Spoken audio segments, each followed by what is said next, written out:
There's this strange feeling that comes after scrolling. Not guilt, and it's not even boredom, just emptiness. Like your mind has been eating, but it hasn't been fed. You close the app, you stare at a wall, maybe check it again, just to make the feeling go away. This is the part that nobody really talks about. The aftertaste of digital life. We call it entertainment, but it feels like something like hunger. It keeps coming back. Today, we're going to talk about what this feeling actually is and what it's quietly teaching about ourselves. So you're already here. Stay along for the journey. I'll see you now.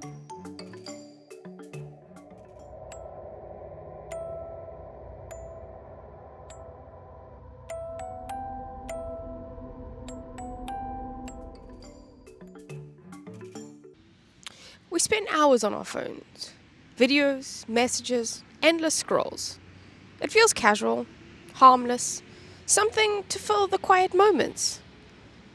But there's always that subtle come down, like tasting sweetness and realizing it wasn't real sugar. You tell yourself it's fine. Everyone does. But if it's just for fun, why does it leave us craving something we can't name? The internet is designed to give us tiny hits of dopamine, flashes of novelty, but never full satisfaction. Every swipe is a promise of something better, just one scroll away, and our brains adjust. We start mistaking stimulation for nourishment or learning or growing. So the question is, what if that hollow feeling isn't just failure, but a signal that we've mistaken noise for something that we should care about?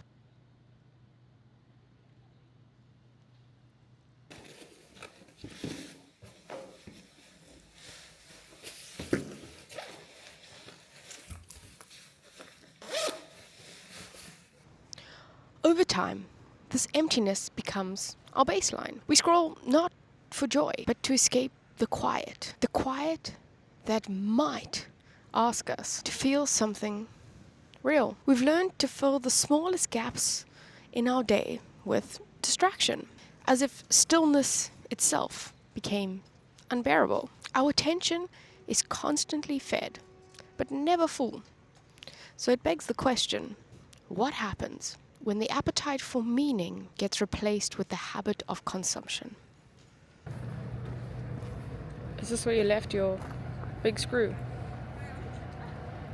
Maybe that's why the digital world feels so heavy, even when it's kind of weightless. We're full of moments, but starved of memory. Every click leaves an echo, but not an imprint. And that's the quiet cost of convenience. A life that is endlessly fed, but never really digested. Anyway, I just came from that building over there. I did an AI talk on what's next after doing a PhD with AI, kind of hearing what other people are doing. It was quite interesting, but it's time to get back to work. So we are trying to go. And I find it very interesting that a lot of the PhDs, or a lot of the people that are doing PhDs, especially here in the Netherlands, don't have any work experience. So they have come straight from bachelor's, master's, PhD, and then some go into postdoc and then are looking to get into industry. And I think that's very admirable. Obviously it's not the path that I took. I worked in industry almost 7 years actually before I started my PhD journey. And I can understand how it's quite scary for them. I'm going to these talks and I come from a very different position because I've worked in industry. I understand how it works. I understand that it's not...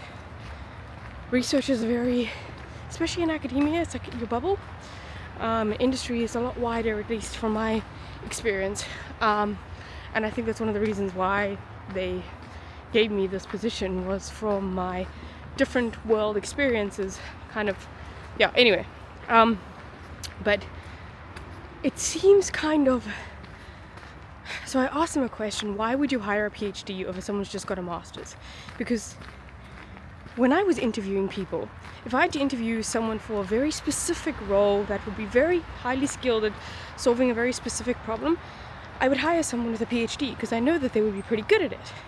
However, if I was hiring for more of a general, more adaptable role, I wouldn't actively look for someone with a PhD. First of all, they're probably going to be a little bit more expensive, and secondly, they might not have the adaptability skills because they're really good at focus finding rather than broad.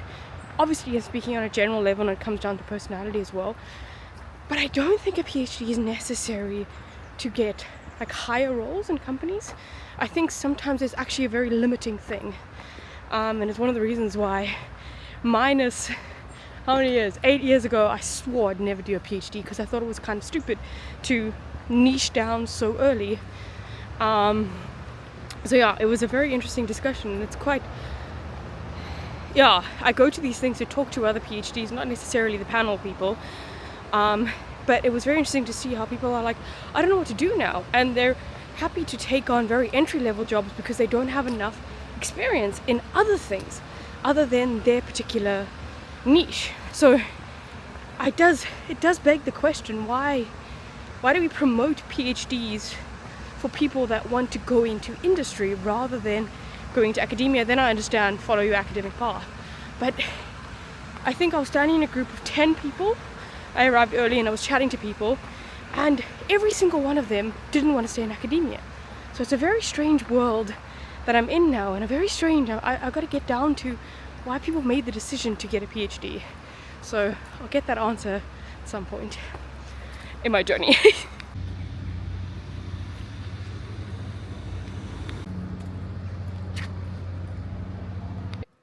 Good evening. It's currently time for our thought experiment, and it goes as follows. I'm likening this concept to sugar and my personal struggles with sugar. I can't stop eating it, but it never leaves me satiated. So, what if every scroll filled you up just enough to stop you looking elsewhere, but never enough to make you full? It's kind of what I feel when I eat a chocolate. I want another chocolate. I don't need anything else, just need another chocolate. But at the end of it, I'm never full. Give me an apple, I don't want another apple, and I'm probably full. Anyway, tomorrow is Friday. And I hope one day we will figure out this empty, hollow feeling that we feel. And not just, I scroll enough and now it's time for bed, and we forget about it and start the cycle again. Anyway, see you tomorrow.